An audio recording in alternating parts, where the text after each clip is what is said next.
The only morally relevant question is like, can they suffer? And if the answer is yes, if they can suffer, if they have a brain, if they have a central nervous system, then it would be unfair for us to exploit them, to abuse them. Yeah, that should be obvious to everyone. Welcome everyone to another episode of the Animal Free Science Advocacy Podcast. Today's guest is Dr. Faraz Harsini. He's a scientist, an educator, and a passionate advocate for animals, science, and sustainability.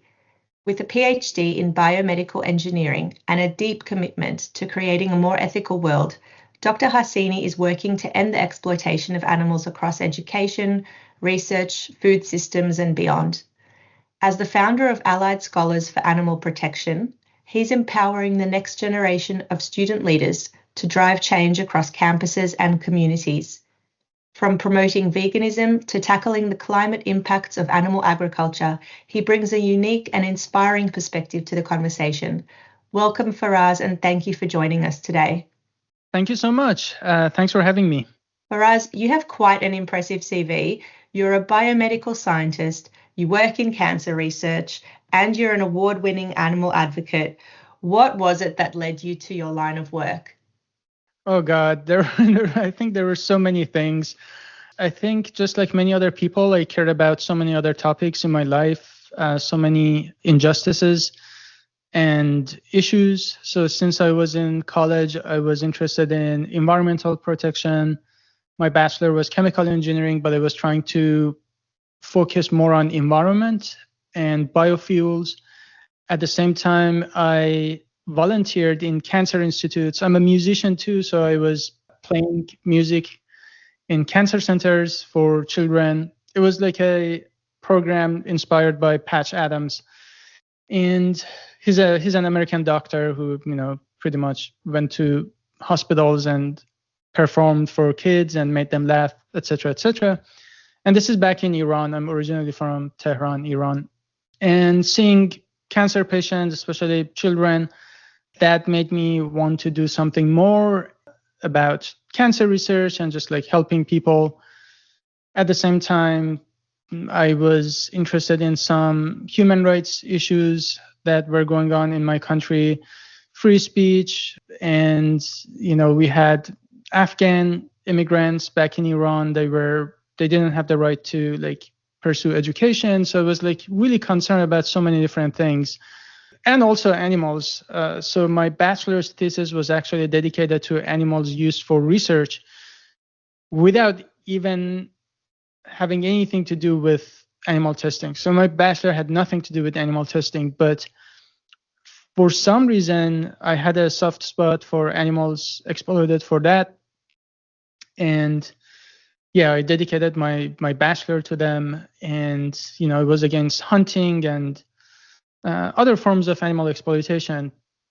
Until I was 22 years old, when I was trying to rescue some animals, one of my friends refused to help me, and she said, Faraz, you literally eat animals, and here you're trying to save them. And then I was like, ouch. And I didn't like my friend for 3 months. And then I realized that, I was like, God damn it, she has a point. And so that was my introduction to actually looking into practices in animal industry. And I became vegetarian first, then became vegan as soon as I learned about dairy and egg industry. And, there was a time I was like, there are these people who are so extreme, they don't even eat eggs and dairy. And I guess here I am today. So when I learned about how cruel eggs and dairy industries are, and how interconnected they are with meat. They're not different than meat. They're basically the same industry. So to be really, truly consistent with my values, I had to become vegan. And I think for 3 months, I felt really good. And then after that, I was like, how can the rest of society not see this injustice? And it's not just like any other injustice. It's statistically, logically, rationally, ethically, it's just the biggest form of oppression and source of suffering in the world. What we do to animals in animal testing, in food, in entertainment, it's just slavery at its worst. It's torture at it's worse. And I was like, how can the rest of people not see that? At the same time, because my research was about cancer and later pandemics and zoonotic diseases, I was informed that many of these things that I'm trying to actually solve to help people come back to the food system or our relationship with animals. Like if I really truly care about climate, the best thing to work on would be the food system. If I truly care about cancer, a major driver of cancer is food, specifically meat. Like how come still, it just kills me that most people still consume meat. They look at meat as a good source of protein. I mean, it does have protein, but it's also a good source of cancer. Why aren't we thinking about meat like the way we look at smoking? And because of that, in general, I learned that everything I ever cared about, from the environmental aspect, public health, and animals, it really just come together as veganism. And that's why I'm dedicating my life to it. Yeah, wow. And tell us about Allied Scholars for Animal Protection, or ASAP, and how you came to found that organization. I would love to. I started Allied Scholars for Animal Protection, or ASAP, about 3 years ago after I realized that, unfortunately, most students go through 4 years of college, 3 years of law school, 4 years of medical school, and never, ever hear about anything about veganism and benefits of plant-based diet. You can be a doctor and go through 4 years of medical school without ever taking a single class about benefits of plant-based diet in like preventing top causes of death. You can talk about climate and never learn about the impact of food on climate. And most importantly, like what really frustrates me is students, open-minded students, they're walking around eating garbage, really, Chick-fil-A and McDonald's and fast food, and they walk into these stores and shove their faces with body parts of animals, and without ever questioning it. And the good thing is, actually, if you provide them with the information, then many of them do better. In my experience, some 95% of students don't even know that male chickens are killed in the egg industry, or male calves are killed in dairy industry, or the fact that all chickens and all cows in eggs and dairy industry are eventually killed. No matter whether they're cage-free, grass-fed, organic, humane, doesn't matter. These are standard practices. They don't even know. So I'm like, how can we expect the next generation to do better when they don't even know any of this? And so I made it my mission to systematically educate students by starting these student organizations that are registered student organization in top university, and making it impossible to walk around campuses and not learn about veganism. And why is it important? Because I think our resources are limited, our energy, time, people power, it's all, we are outnumbered. Everything is limited. But if we focus that limited resource in universities, that maximizes the impact, because you can saturate universities really quickly. And these are going to be the future doctors, lawyers, policymakers, entrepreneurs, CEOs, and funders and donors and responsible citizens. And I think that's how we can actually change the system. We can change the system, but we have to focus on individuals. And the best place to do that is in universities, where you have captive audience, they're open-minded, they're young, they're rebellious, all the good qualities. So it just makes sense. Yeah. And what you were saying about the animal industries, with so many people being completely unaware of what is considered to be standard practice, I think it goes even further than that. It's more that the industries have romanticized their products to the audience. Like you'll see happy cows on the milk carton and happy hens on the egg cartons. And this is essentially what these students have been sold their whole lives. So it's almost unsurprising that they are so unaware of what they are actually consuming. Absolutely. And if we're thinking about students, university students, trying to be advocates for animals and the environment, what other resources do you think we need to be offering to them? I think it starts from just providing them with the truth and facts.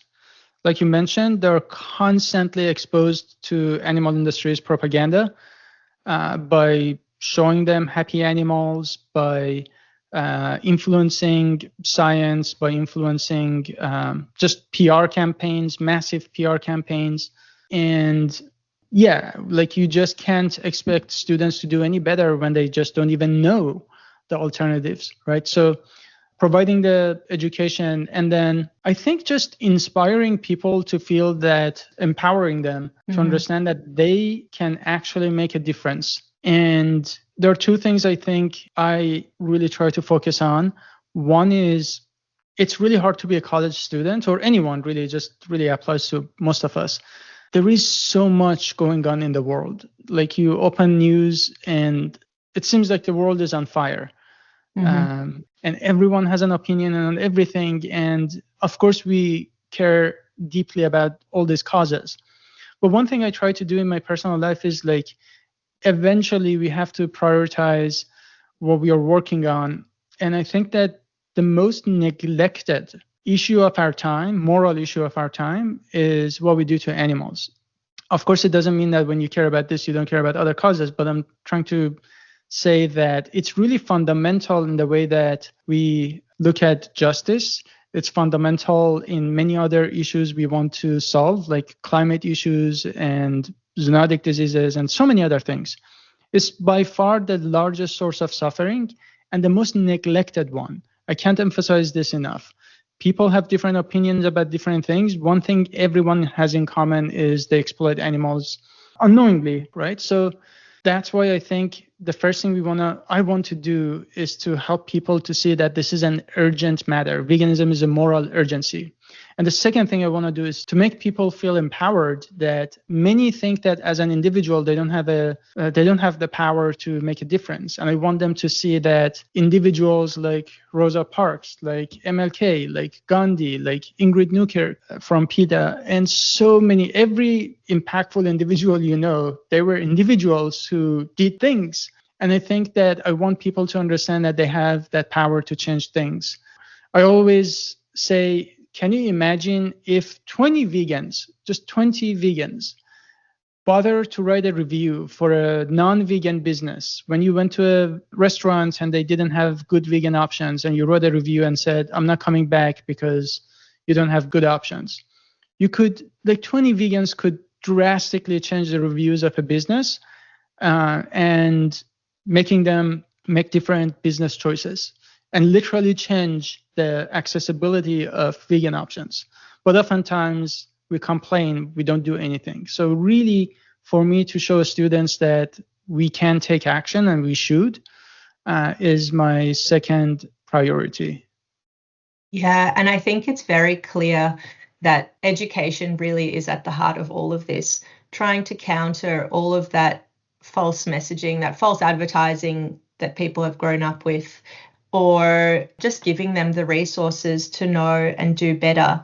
I mean, AFSA has shared many resources for high school students and teachers looking for ethical alternatives to dissections, chicken hatching programs, and other forms of animal use in schools. If we look at high school age students and their parents and their teachers and that whole system, what would you recommend to that group?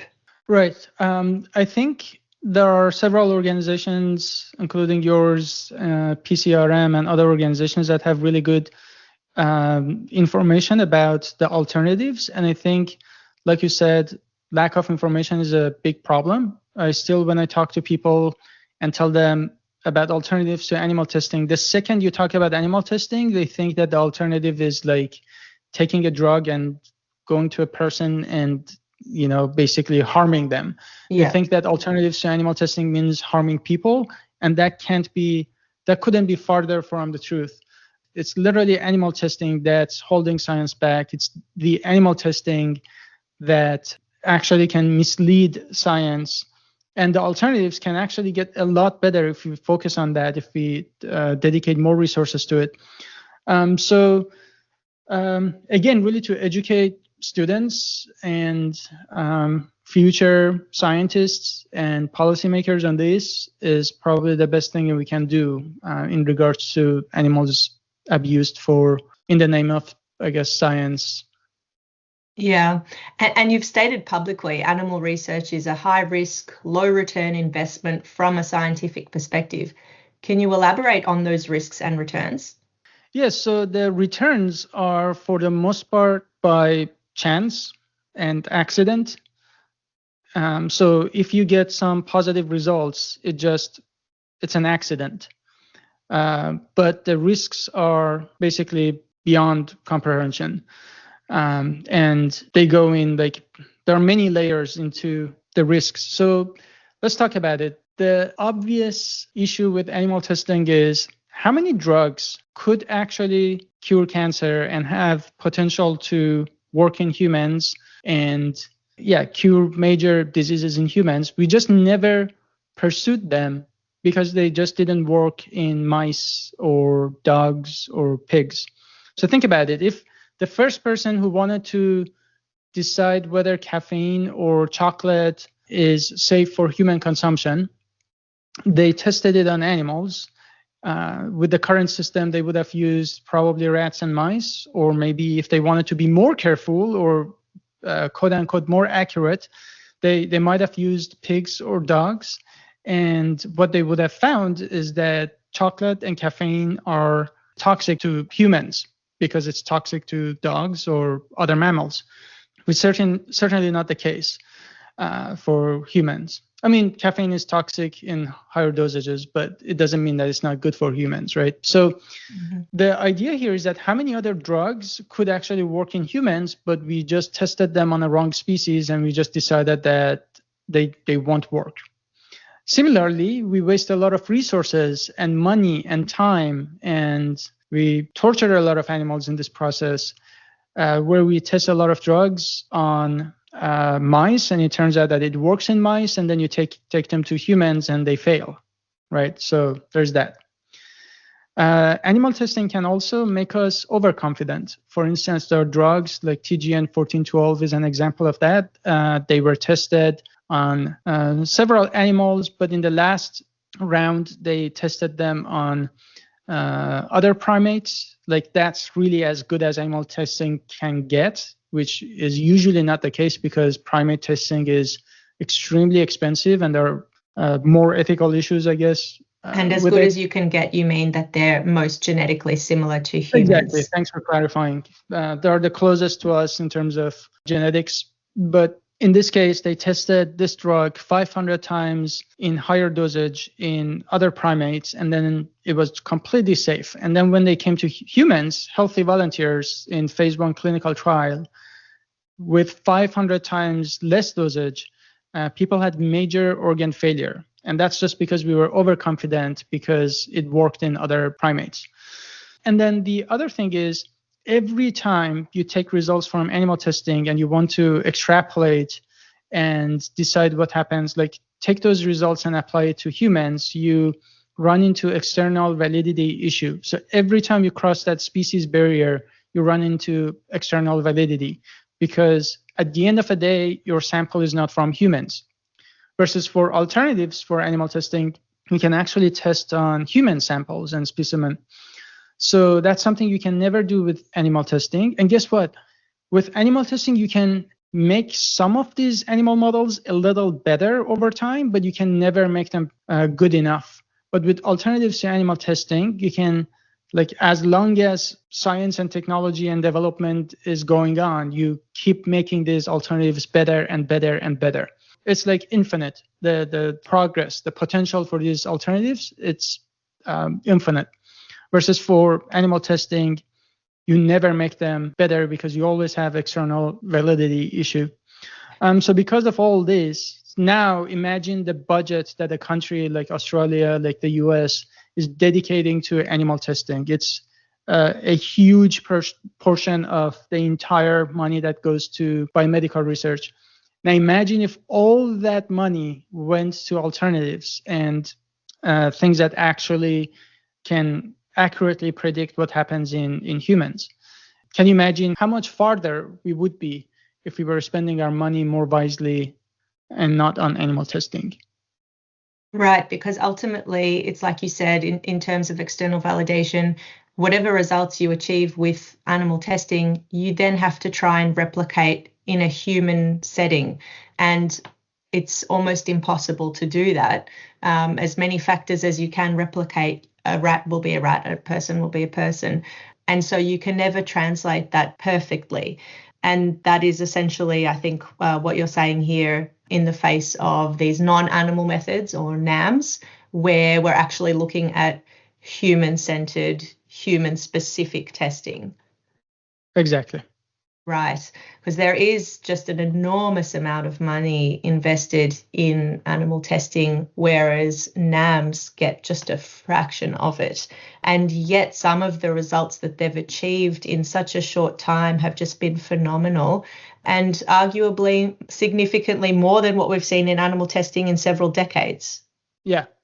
I mean, the analogy I usually use is, imagine this is like 100 years ago, or maybe more than that. There is no telephone, there is no email, there is no internet. Your best way of communication is basically using animals. So letters that you attach to pigeons. That's your way of communication. Now imagine the government decides that 95% of budget that goes to research and development for better communication methods should go to pigeon testing. Maybe we breed pigeons to travel faster. Maybe, I don't know, we write smaller letters, whatever that is, instead of spending that money into developing internet and email and telephones and all these other. So, just like anything else, we relied on animals in so many other fields, like communication, like transportation. We used horses, right? Just imagine if we said we don't need trains and planes and ships and cars because horses are good enough. But today we know that horses are just not the best solution for current needs for transportation. But imagine if we were dogmatic and we allocated all the money and resources we had to make horses genetically better to run faster. We would have never gone to the moon if that was our thinking. But that's exactly our thinking when it comes to biomedical research. This episode is made possible by animal-free science advocacy supporters. If you would like to help support the podcast, go to animalfreescienceadvocacy.org.au. You've posted videos confronting the issue of speciesism. So, for example, human breast milk versus cow milk, or dog meat versus pig meat.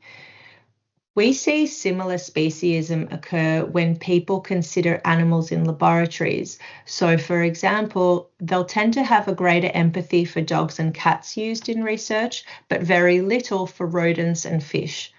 Why do you think that is, and how do we overcome this speciesism? Well, that's a great question. It always frustrates me. I think that we are people and we tend to make emotional decisions, not logical decisions. And you're absolutely right. People are absolutely mad when they think about primate research. Oftentimes that makes people very emotional. They get very emotional when they think about like pigs and actually mostly dogs. And I think it's in our nature that because we interact with dogs more, we sort of humanize their suffering and we empathize with them a little more. And part of that is also, not looking at other animals as, through the same lens, I guess, to remind ourselves that these animals all feel pain the same way. I don't know what the solution is really. It's just like to help people to make better, more rational decisions, to help them understand that rats and mice and hamsters and fish, they all suffer the same or similarly. They're all cute Not that that should matter, but you could have a pet mouse, and if you had that, you would have probably empathized with mice as well. Yeah. And at the end of the day, to also help them understand that when you move away from like dogs to mice, you end up actually killing more animals. And if you go from mice to fish, you end up killing even more animals. And that's absolutely crazy, because even in the US, sometimes like dogs and pigs, they have to like count them, and they're not even, like many places are not even obligated to count mice. Then there is this like Animal Welfare Act, which is complete bullshit anyways. Doesn't even truly protect any animal. If it truly did, it would have banned animal testing. But in any case, that like has some implications for dogs, but like none for rodents. So we really just have to, I think, rethink our relationship with animals. And I think the only morally relevant question is like, can they suffer? And if the answer is yes, if they can suffer, if they have a brain, if they have a central nervous system, then it would be unfair for us to exploit them, to abuse them. Yeah, that should be obvious to everyone. Now, I would say like, if you don't give me your pet mouse or pet dog to burn their eyes and burn their skin and give them cancer and infectious diseases and really torture them. Animal testing is like literally torture. And I'm not trying to exaggerate. The reason I say that is because we think of them as these animals, they're raised in cages, and at some point they're put down, and then their organs are harvested. But we don't really think about how we are injecting these animals with cancer and infectious diseases, and we burn them, and we pour stuff in their eyes, force feed them chemicals, and they literally have to be tortured the entire time until they are killed, right? It's not just 1 second of killing them. It's like literally torturing this. Like think about like the torture devices of 500 years ago or 1,000 years ago. Like that's exactly what we were doing to animals on a daily basis in labs in the name of science, right? So really to understand the how bad it is, and if you're not giving your pet to me to do all those terrible things to them, then you are on my side. You already understand that animal testing is bad, regardless of species.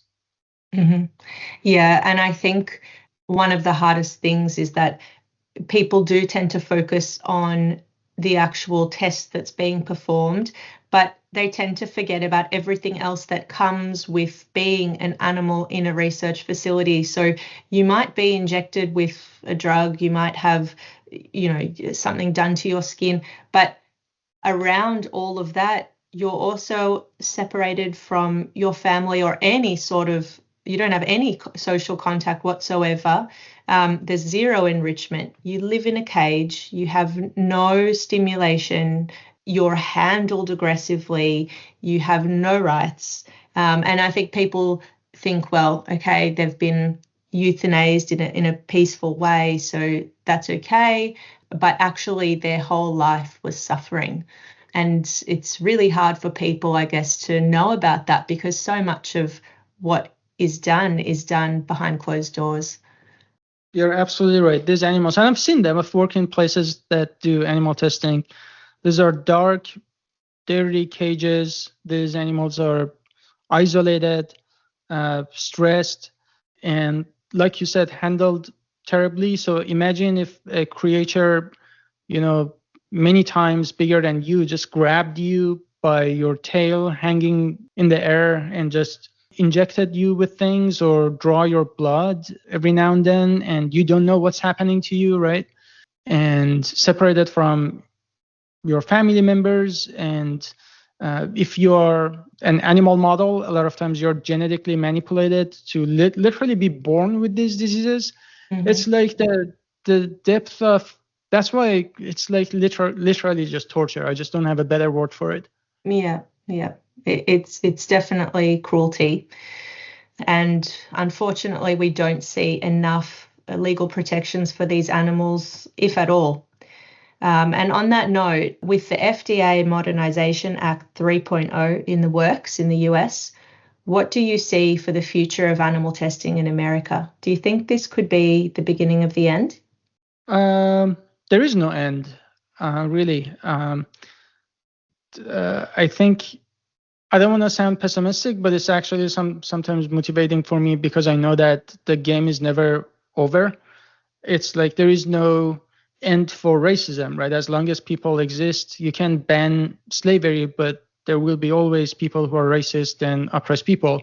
And similarly, you can ban animal testing, and there will be always people who will hunt secretly or harm animals in one way or another. So the game is really truly never over, but it doesn't mean that we can't make huge progress. And I think that this was an example of maybe a good progress for sure. I guess one of the side effects of the current government in the US is trying to cut wastes. This was a huge waste that are probably accidentally are cutting out, which turns out to be really good for animals in this case. Yes, I think that after FDA modernization 2.0 couple of years ago, unfortunately, that was like a good news, but it didn't really change anything because FDA really never acted upon any of that. It did not provide any instructions for companies to pursue alternatives to animal testing. So there was no guidance, which meant that no company actually, it like meant nothing almost. And so hopefully we'll see what happens with this one. It's too soon to judge. Sure. Okay. Coming back to you, you grew up in Iran and you ate meat as a child. You've said that when your friend pointed out the hypocrisy in attempting to protect goldfish during the Persian New Year and you were continuing to eat meat, you were offended and you were upset. This is a really common reaction that people have when they're confronted with this truth. How would you deal with these situations now? Well, one thing I always tell people is that if you're not uncomfortable, then you're not going to change. Like you would only go to the gym to lose weight if you don't like your current weight or your current shape. You would only go, learn another language because you feel like you need it. It's like you need to learn, you need to feel uncomfortable in order to change. Now, I think the trick here is to make sure that, people say, don't be judgmental. Like, it's not really about judging the person, it's judging the action. And I think if we distinguish between these two, that I'm not judging you as a person, I don't think that you're a bad person, but I think this is a bad action. I think you get different results. And it's not about me shaming you that you are a bad person for doing this, but me shaming the action, that this is unjust. So the reason I think that's important is because, I think what my friend did was, if she didn't make me uncomfortable and she said something that didn't even stick with me, I probably would have just not even paid attention to it and forgotten about it, and nothing would have happened. But that discomfort, despite the fact that it was not pleasing at the time or pleasant, it made me actually think and change. So I think showing people that, I only point this out because I think you can do better. And the best way I have conversations is generally like at getting people admit that they respect animals, that they are against animal exploitation, and just showing them that just understand that as long as you have meat, eggs, dairy, or these products that have been tested on animals, this is something that you're supporting, which I don't think are aligned with values you tell me you have. So I'm just here as a friend to just show you that there is a misalignment between your actions and values, and I'm here to support you. Like the second you want to make that change, I'm here to give you more information to help you make this transition. And I think something that really helps is to just always tell people that I wasn't born vegan and I ate meat. I didn't become vegan because I stopped liking the taste of meat. I did that because it was the right thing to do. I did that because I gained new knowledge and I had to change based on the new information I gathered. So I think that always helps people to, lower the defense mechanism. It's a fine line. I'm not gonna lie, but I think at the end of the day, we just have to be more worried about speaking up than offending people. Like, I think the worst thing that we can do is just not to say anything. Mm-hmm. And sometimes it's hard, right? So sometimes you just don't want to be that guy. I'm an introvert. Like, the last thing I want to do is to talk to people about what they eat. Ideally, I wouldn't care at all. It's like, I don't care what clothes people wear. Like, wear whatever you want. It's none of my business. Ideally, I want to live in that world. But unfortunately, eating animals is not a personal choice. And we have to just treat it the same way we would have treated it if an animal we cared about was being hit or tortured in front of our eyes. So just think about it. If somebody just was running after a dog or a pig in front of you, was trying to cut their throat with a knife, what would you do? What would be your immediate reaction? Would you not do anything in your power to stop that person? Maybe that was a kid. Maybe someone is like beating up a kid in front of you. Would you be too worried about not offending the oppressor or the guy who's like trying to beat this kid? You probably yell at that guy, right? You're not going to be worried about, let me phrase this in the right way. I'm not saying that go yell at people. That's not what I'm trying to say. But I'm trying to say that we wouldn't even think about it. We just take action without a second thought. And all I'm trying to say is that we are killing 3 billion animals and, billions of land animals every year, tens of thousands of animals every second. It just doesn't happen in front of our eyes. And we just have to treat this with utmost seriousness and more worry about just saying something and defending these defenseless animals than just worrying about coming off wrong. And you speak up, and sometimes, I don't know, it's not always perfect, and that's okay. We are humans. And I have conversations that after those conversations, I feel like, well, I think I did great. And then there are conversations sometimes I was like, that wasn't the best. I think I was a little hangry. I was less patient than I usually am.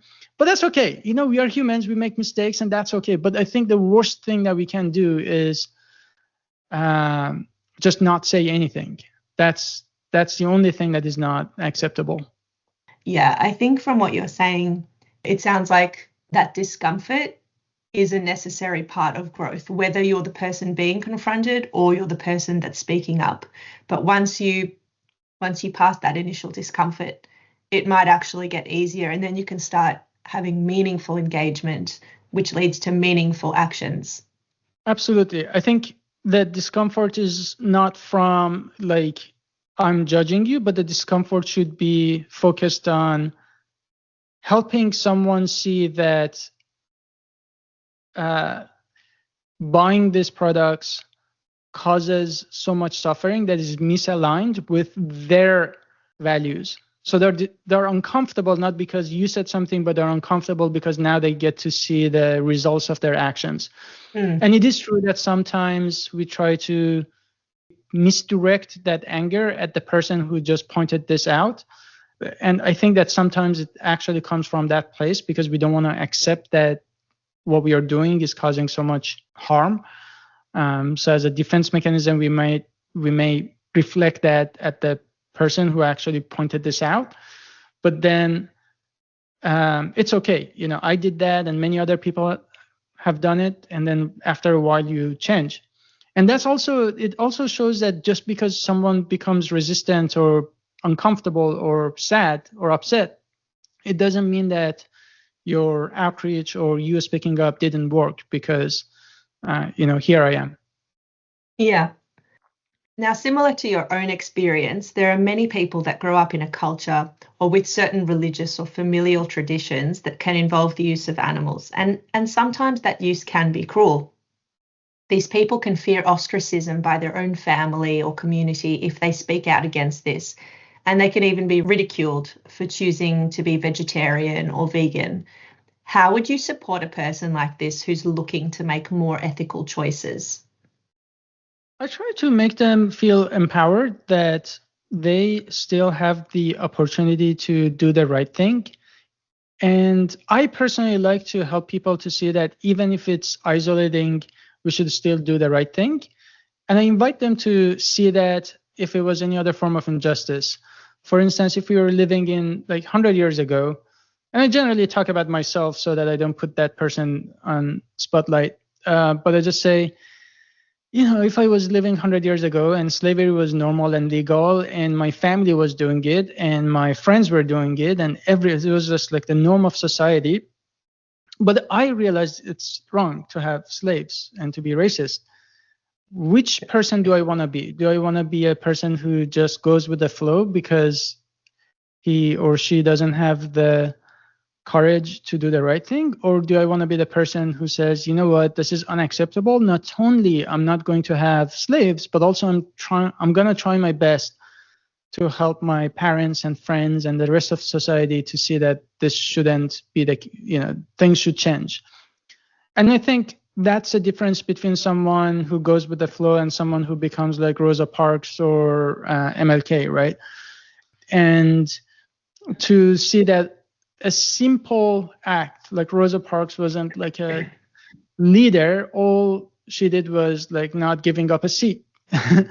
Yeah. Something as simple as that could, sort of snowball to something a lot bigger. So I want to help people to see that they get to, it's a matter of choice. It's simply a choice. You get to be MLK of the MLK version of yourself, or you can be whatever ignorant version of yourself. And which one are you aspired to be?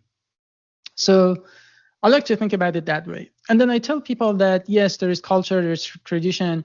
Can you think of other cultural and traditional things that are cruel and we no longer do them? And they think of many different things. And then I say, see, culture and tradition comes with good things and bad things. And culture and tradition are fluid and are dynamic. And they change over time, and it's our responsibility as the next generation to actually keep the good things and then get rid of the bad things or change them, right? And if they tell me, oh, I'm from like a Hispanic family, or I'm from, somehow everyone thinks their background is the worst. But in reality, it's like it's hard for everybody. But I just tell them, like, do you think you could remain a Mexican and be vegan? Do you think you can remain an Italian with Italian like culture and be vegan? And they laugh and they say yes. I'm like, so it has nothing to do with that. It's like a simple practice that we get to change. And indeed, we have the moral obligation to not be a part of it and make the change. So I basically just try to make people feel empowered, that they have the power to change these things. And yes, sometimes it's isolating, but do you rather be isolated and do the right thing, or go with the flow, be the reason that someone else is tortured and killed, but just be comfortable with that? And if you choose the latter, then what does that tell you about your personality? And is this really the person you want to be? Yeah, and I imagine that this would be the same sort of advice you'd give to someone who wants to speak out against animal cruelty, but is perhaps fearful of the stigma that comes with animal rights advocacy. Yeah. All I care about is for you to want to do better, meaning that if you're not vegan, to go vegan, and if you're vegan, to start speaking up. If you don't know how, that's totally fine. Find another activist, talk to them, go to a meeting, build your community, talk to people online, get ideas, get support. Those things you can figure out. All you have to do is to just want to take it to the next step. And typically for someone like myself, again, when you do cancer research, it immediately comes with respect from other people. You just say you do cancer research, and everyone is just like bows and just says thank you for your service, right? If you say that you work on animal rights or you're vegan, you immediately get backlash from the society, which is stupid, because it's probably the best thing that you can do to even like help cancer patients. Yeah. If you're a doctor and promoting it. But we are living in that society. And again, I can't emphasize this enough. It's the same story if you went back 100 years ago with slavery. If you said It's not right. People would have made fun of you. People would have resisted. They would have brought up the same exact excuses that people bring up today, right? It's the same story. It's not the first time. It's not the last time. And actually, that gives me motivation. Like, I know that this is not unique to animal rights. It has literally been the case with any other form of oppression, and this is just another one. And we just have to resist, not lose hope, and come together and fight. That's all we have to do. Yeah. And for our final question, Faraz, what can our listeners do to find out more and support the work of ASAP? Oh, thank you. Yes, so alliedscholars.org is our website. So you can follow the work on our website or on social media. That's also on Instagram at Allied Scholars. A lot of the videos from ASAP are also on YouTube. It's under my channel. It's Dr. Faraz Harsini. And yeah, I think the best thing, if you're a student, especially in the US, and if you want to get active, you need support, just connect with us through website or social media. And if you want to help us revolutionize college campuses and train the next generation of thought leaders, consider supporting us and donating to ASAP as well. I just say, buy me a cup of coffee so I can bring this information to universities. And that cup of coffee just donated to my mission, because I don't advocate for it because it's my organization. I do that because I think that's one of the most important things that we have to do with our limited resources, just like education and systematically working on training the next generation. But yeah, thanks for asking. Thank you, Faraz, for speaking with us today. Your work in science and education is inspiring, and we hope that listening to you has empowered our listeners to be better advocates for animals and the planet. If you're interested in hearing more from Faraz, he does have a strong online presence, which we will link to in the show notes. And for more information on the use of animals in research and teaching, you can head to animalfreesci.org.au. Thanks for listening.